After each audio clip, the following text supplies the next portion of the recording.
Last এপিসোডে আমরা দেখেছিলাম শাইয়ান লাইব্রেরি থেকে একটা স্কিলের বই চুজ করে, যেই স্কিলের নাম ফিঙ্গার অফ ফ্লাওয়ারি সর্ড। আর এই স্কিলটা ক্রিয়েট করেছিল এই গ্রুপেরই 48তম লিডার।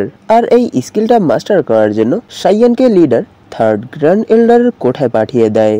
এই এপিসোডের শুরুতে আমরা শাইয়ানকে সেই কোঠার ভেতর বসে থাকতে দেখতে পাই, আর সেখানেই তার সামনে মৌকিন গ্রুপের থার্ড গ্র্যান্ড এল্ডার বসেছিল। তিনি সেখানে শাইয়ানকে দেখে বলে, ও তাহলে তোমার নামই শাইয়ান।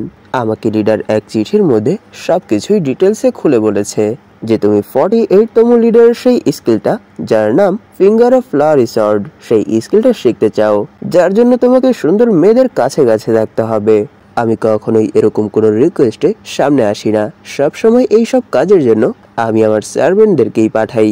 কিন্তু আমি যখনই এটা শুনেছি যে তুমি একটা ইয়ঞ্চ, এর মানে তোমার সেই মেন পার্টটাই নেই, তখন আমার ভেতর একটু কিউরিয়াসিটি বেড়ে গেছে। কিন্তু এখন তো তোমাকে দেখে মনে হচ্ছে এরকম কোনো বিষয় না, কারণ তোমাকে তো দেখতে এখনো আস্থ আর একটা পুরুষই মনে হচ্ছে। কিন্তু আমি এই জিনিসটা বুঝতে পারছি না যে লিডার লেটারে ইয়ঞ্চ কেন লিখেছিল। আমার কেন এটা মনে হচ্ছে যে তুমি লিডারের জন্য অনেক বেশি স্পেশাল, যার জন্য লিডার সবকিছু জানার সত্ত্বেও তোমার অরিজিন লুকোনোর চেষ্টা করছে। এর মানে কি লিডার আর তোমার মধ্যে ওইরকম কিছু চলছে? এইসব শুনে সেখানে শাইয়ান বলে, না না, আপনি এসব কি বলছেন? যদিও আমি হ্যান্ডসাম, কিন্তু আমি অতটাও হ্যান্ডসাম না যার উপর লিডারও পাগল হয়ে যাবে। আর আমার কাছে আমার ঘোড়া নেই, আমি একটা ইয়ঞ্চ, আমি এটা কসম খেয়ে বলছি। এইসব বলে সেখানে শাইয়ান মনে মনে ভাবছিল, সত্যি এটা মানতে হবে যে থার্ড গ্র্যান্ড এল্ডার অনেক বেশি চালাক। সে দেখা মাত্রই বুঝে ফেলেছে যে আমি কোনো ইয়ঞ্চ না।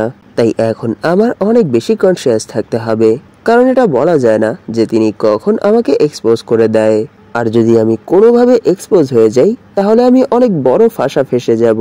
আর এখানে থার্ড গ্র্যান্ড এল্ডারকে দেখে তো মনে হচ্ছে ওনার পুরুষদের সম্পর্কে ধারণা অনেক বেশি, কারণ তিনি এক দেখাতেই এই জিনিসটা বুঝে ফেলেছে যে আমার মেইন পার্ট এখনো কাটা হয়নি, আমি এখনো পুরুষ, কোনো ইয়ঞ্চ না। আমাদের গ্রুপের সবাই এই জিনিসটা জানে যে আমি একটা ইয়ঞ্চ, এমনকি গ্র্যান্ড এল্ডারেরও আমার উপর কোনো সন্দেহ হয়নি। কিন্তু দেখো, তিনি তো বাস একবার দেখেই বুঝে ফেলেছে যে আমি কোনো ইয়ঞ্চ না। আর আমি তো এটাও শুনেছি যে তিনি সেই ডুয়েল কাল্টিভেশন স্কিলের প্র্যাকটিস করে, যেই স্কিলের প্র্যাকটিস আমার ওয়াইফ কিউনো করে, আর তারও কখনো আমার উপর সন্দেহ হয়নি। কিন্তু আমার মনে হয় তিনি গ্র্যান্ড এল্ডার, ওনার কাছে অনেক বেশি এক্সপিরিয়েন্স আছে আর ওনার পাওয়ারও অনেক বেশি, যার জন্য উনি দেখা মাত্রই এই জিনিসটা বুঝে ফেলেছে। তখনই তিনি বলে, আমার কেন মনে হচ্ছে যে তুমি এখানে আমার কাছে কিছু লুকোচ্ছ? কিন্তু কোনো সমস্যা নেই, আমার সেই সব কিছু জানারও কোনো ইচ্ছে নেই। তাই তুমি যেই কাজের জন্য এখানে এসেছো সেই কাজে আমি তোমাকে সাহায্য করতে পারবো। তুমি এই কোঠার মধ্যেই একটা রুম দেখে থাকতে পারবে, এতে করে তুমি এখানের মেয়েদের আশেপাশেও থাকতে পারবে। কিন্তু আমি এখানে তোমাকে যেই সাহায্য করছি এর জন্য তোমাকেও আমায় কিছু দিতে হবে। এটা শুনে সেখানে শাইয়ান বলে, ঠিক আছে, তাহলে আমায় প্রথমে এটা বলুন যে আমায় এখানে কি করতে হবে।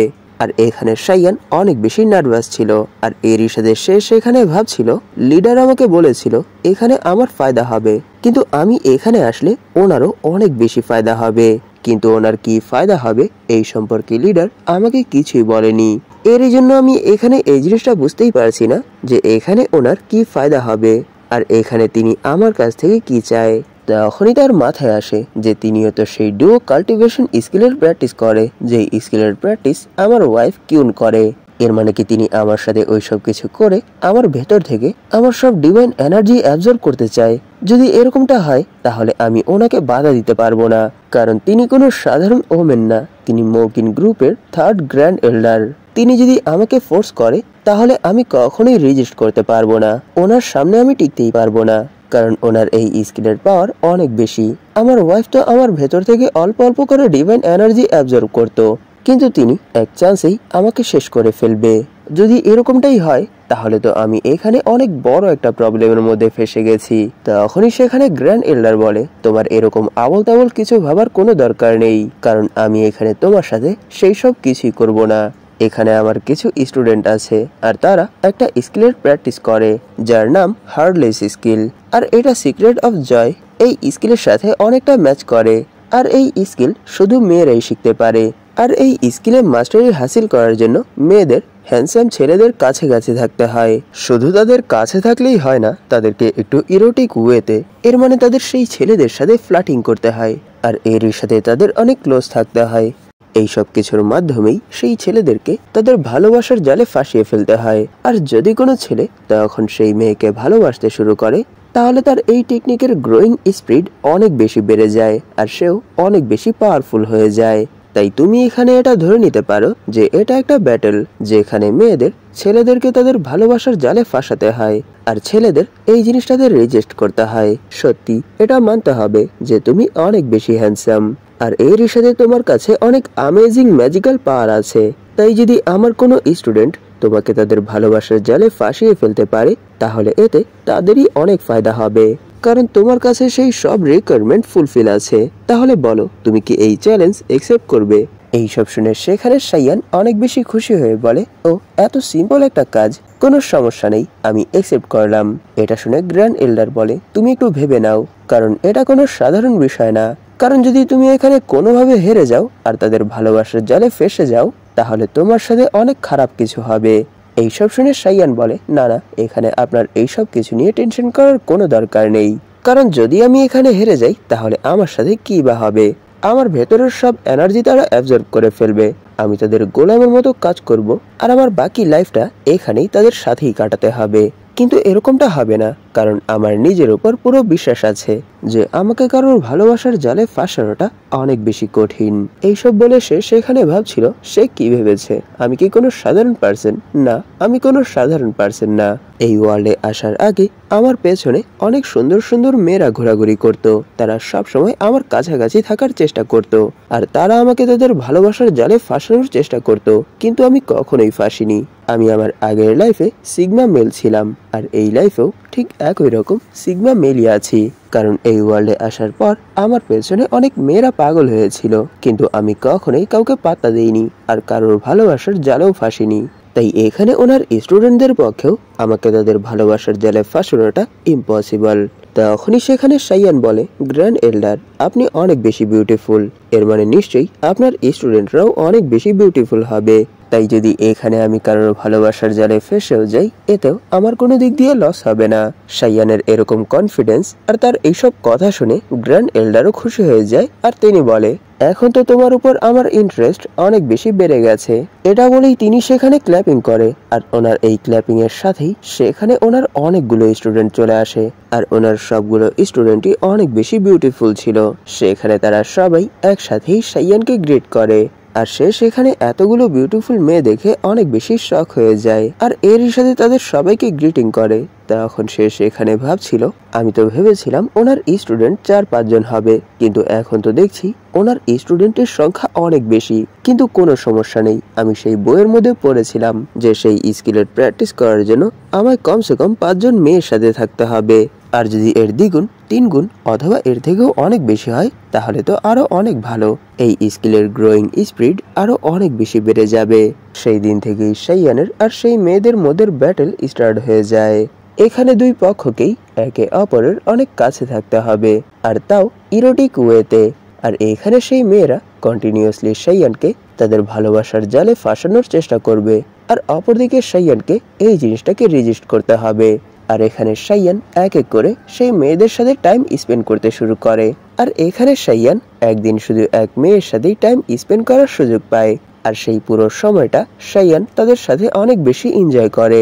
শুধু সাইয়ানই না, সেই মেয়েরাও সাইয়ানের সাথে সেই একটা দিন অনেক বেশি এনজয় করে। আর সেই পুরো সময়টা তারা শুধু সাইয়ানকে তাদের ভালোবাসার জালে ফাঁসানোর চেষ্টা করে, কিন্তু এতে কোনো ফায়দা হয় না, কারণ সাইয়ান কোনো নর্মাল পার্সন না, সে একজন সিগমা মেল। আর যখন সেই মেয়েদের সাইয়ানের সাথে একদিন কাটানোর সময় শেষ হয়ে যায়, তখন তারা সেখানে কাঁদতে শুরু করে আর বলে, প্লিজ তুমি আমাদেরকে ছেড়ে যেও না। কিন্তু সাইয়ান তাদের এই কান্না দেখেও থামে না, সে সেখান থেকে চলে যায়। আর যখনই সাইয়ান সেখান থেকে চলে যায়, তখন আমরা জানতে পারি যে এখানে সেই মেয়েরা শুধু কান্নার অ্যাক্টিং করছে। আর এরই সাথে সেখানে তারা বলে, সত্যি সে কোনো সাধারণ ছেলে না, কারণ যদি এরকমটা আমরা অন্য কোনো ছেলেদের সাথে করতাম, তাহলে তারা নিশ্চয়ই আমাদের ভালোবাসার জালে ফেসে যেত, কারণ আমরা তার সাথে কত সুইট আর কত ভালো ব্যবহার করছি, এরপরেও সে আমাদের প্রতি আকৃষ্ট হচ্ছে না। কিন্তু কোনো সমস্যা নেই, আমরা আমাদের এই কাজ কন্টিনিউ করে যাব, আর যত দেরি হবে ততই ভালো হবে। আর যদি একবার সে আমাদের জালে ফেসে যায়, তাহলে এতে আমাদেরও অনেক ফায়দা হবে। আর আমাদের এই স্কিল শেখার স্পিডও অনেক বেশি বেড়ে যাবে। কিন্তু এখানে একটা সমস্যা আছে যে এখানে আমাদের সংখ্যা অনেক বেশি, আর একদিনে শুধুমাত্র একজনই তার সাথে সময় কাটানোর সুযোগ পায়। কিন্তু যদি এরকমটা না হয়ে আমরা প্রতিদিনই তার সাথে সময় কাটাতে পারতাম তাহলে অনেক ভালো হতো। তখনই আমরা সেই রুমের ভেতর শাইয়ানকে দেখতে পাই। সে বলছিল, সত্যি সেই মেয়েরা তো অনেক বেশি চালাক। যদি এখানে আমার জায়গায় অন্য কোনো ছেলে হতো তাহলে নিশ্চয়ই তারা তাদের প্রেমের জালে ফেসে যেত। কিন্তু আমি এরকম কোনো ছেলে না, কারণ আমি আমার আগের লাইফে এরকম অনেক মেয়েকে দেখে এসেছি যারা শুধু আমার সাথে নিজেদের ফায়দা করানোর জন্য সময় কাটাতে চায়। তাই এখন আমি মেয়েদের চেহারা দেখলেই এই জিনিসটা বুঝতে পারি যে তারা কি সত্যি আমাকে ভালোবাসে নাকি শুধু তারা আমাকে ইউজ করার জন্য আমার কাছে আসে। তাই যদি তারা এটা ভেবে থাকে যে আমাকে ইউজ করে তারা নিজেদের ফায়দা করবে তাহলে এটা তাদের একটা ভুল ধারণা। কারণ তারা যতই চেষ্টা করুক না কেন আমি কখনোই তাদের প্রেমের জালে ফাঁসবো না। আর এখানে তো আমারই ফায়দা হচ্ছে, কারণ এখানে আমার এই স্কিলটা শেখার জন্য মেয়েদের ইসমেলের প্রয়োজন হবে। আর তারা যখন আমার কাছে থাকবে আর আমাকে পটানোর চেষ্টা করবে তখন তো এতে তাদের কোনো ফায়দা হবে না, উল্টো আমারই ফায়দা হবে। কারণ তারা যতই আমার কাছে থাকবে ততই আমি তাদের কাছ থেকে ইসমেল পাবো, আর এই ইসমেলই আমার এই স্কিলকে গ্রো হতে সাহায্য করবে। তখনই সে চেক করে যে এই 7 দিনে তার এই ফিঙ্গার অফ ফ্লাওয়ারি সর্ড এই স্কিলটা কতটুকু গ্রো হয়েছে। কিন্তু সে দেখতে পায় অনেক অল্প গ্রো হয়েছে। এটা দেখে সে একটু স্যাড হয়ে যায় আর বলে, আমি বুঝতে পারছি না কেন এই স্কিলটা এত ধীরে ধীরে গ্রো হচ্ছে। ও 1 মিনিট, আমার মনে পড়েছে আমি সেই বইয়ের মধ্যে পড়েছিলাম যে এই স্কিলের গ্রোয়িং স্পিড তখনই অনেক দ্রুত হবে তুমি যেই মেয়েদের পক্ষ থেকে তাদের স্মেল অথবা ফ্রেগমেন্ট কালেক্ট করবে সেই মেয়েদের মনে তোমার প্রতি কোনো অ্যাফেকশন অথবা ইমোশন হলে সেই স্মেলটাই তোমার এই স্কিলের গ্রোয়িং স্পিড অনেক বেশি বাড়িয়ে দেবে। কিন্তু আমি জানি সেই মেয়েরা আমাকে ভালোবাসে না, শুধু তারা আমাকে তাদের প্রেমের জালে ফাঁসাতে চায় তাদের সেই স্কিলটা শেখার জন্য। আর দ্বিতীয় কারণ তারা আমার সাথে এই জন্য সময় কাটাতে চায় কারণ আমি অনেক বেশি হ্যান্ডসাম আর আমার ভেতর অনেক স্পেশাল ডিভাইন এনার্জি আছে। আর আমিও তো শুধু আমার স্কিলের জন্যই তাদের সাথে সময় কাটাচ্ছি। তাই আমার মনে হয় এই সব কিছুর জন্যই আমার এই স্কিলটা এত ধীরে ধীরে গ্রো হচ্ছে। যদি এত ধীরে ধীরেই আমার এই স্কিলের প্রোগ্রেস হতে থাকে তাহলে তো আমার মনে হয় আমাকে সারা জীবন এই কোঠাতেই কাটাতে হবে। আমি যখন তাদের সাথে সময় কাটানোর জন্য বাইরে ঘোরাঘুরি করি তখন আমার শুধু এটাই ফিল হয় যে আমি বাহিরের সুন্দর সুন্দর দৃশ্য দেখতে এসেছি। আমার কখনোই এটা ফিল হয় না যে সেই মেয়ের সাথে ঘুরে আমার ভালো লাগছে অথবা এই সময়টা আমার জন্য স্পেশাল। আমার তো সব সময় মাথায় এটাই ঘুরঘুর করে যে এখানে আমি আমার এনিমির সাথে ঘোরাঘুরি করছি, যে এই সময় আমার সাথে যেই মেয়েটা আছে সে আমার এনিমি, তার বিরুদ্ধে আমার হারলে চলবে না, যে করেই হোক জিততেই হবে। তাই আমার মনে হয় না আমার যদি এরকমই মাইন্ডসেট থাকে তাহলে আমি কখনোই তাদের পক্ষ থেকে প্রপারলি ফ্রেগমেন্ট পাবো। তাই আমার এখন এই জিনিসটা ভাবতে হবে যে কি করে আমি সেই মেয়েদেরকে ইমপ্রেস করতে পারবো যাতে করে তাদের মনে আমার জন্য ফিলিংস চলে আসে। এটা হোক অ্যাডমায়ারের, রেসপেক্টের অথবা ভালোবাসার, যে কোনো একটা ফিলিংস হলেই হবে, শুধু সেটা স্ট্রং হতে হবে। এরকমটা হলেই তাদের পক্ষ থেকে আমি স্ট্রং স্মেল পাবো। কিন্তু এর জন্য আমায় কি করতে হবে? দ্রুত এই জিনিসটা ভাবতে হবে। তখনই তার মাথায় একটা বুদ্ধি আসে আর সে বলে, আমি অনেক ভালো পোয়েম লিখতে পারি, তাই আমার মনে হয় আমি পোয়েমের সাহায্যেই তাদের মন জিততে পারবো। তখনই তার আবার মনে পড়ে, না না, এরকমটা করলেও কোনো কাজ হবে না, কারণ তারা সবাই এই কোঠারি মেম্বার আর এরই সাথে তারা অনেক বেশি ট্যালেন্টেড, তাদের কাছেও নিশ্চয়ই অনেক ভালো পোয়েমের নলেজ আছে। তাই আমার মনে হয় না পোয়েমের সাহায্যে আমি তাদেরকে ইমপ্রেস করতে পারবো। যদিও আমার পোয়েম তাদের তুলনায় অনেক বেশি ভালো হবে, কিন্তু আমার মনে হয় না এতে অতটা ইফেক্ট পড়বে। আর এরকমটাও হতে পারে তারা আমার প্রতি ইমপ্রেস না হয়ে আমাকে হেট করতে শুরু করে দেয়। তাই এই প্ল্যান ক্যান্সেল। কিন্তু এখন আমি তাদেরকে ইমপ্রেস করার জন্য কি করব? তখনই তার মাথায় আসে, আরে আমার কাছে এত অ্যামেজিং এক ফিঙ্গার টেকনিক থাকা সত্ত্বেও আমি এইসব হাবিজাবি কি ভাবছি। তাই আমার মনে হয় এখন আমার তাদেরকে ইমপ্রেস করার জন্য শুধু তাদের উপর আমার ফিঙ্গার ইউজ করতে হবে। আপনারা এখানে কি ভাবছেন যে সে এখানে নেগেটিভ কিছু বলছে? না না, সে এখানে তার ফিঙ্গার অফ নির্বাণার কথা বলছে। তাই এখনো সময় আছে, আপনারা আপনাদের মাইন্ড ঠিক করে ফেলুন। তাহলে আর মজা না করি। ধন্যবাদ আপনাদের এই পর্যন্ত দেখার জন্য। তাহলে দেখা হবে এর পরের এপিসোডে।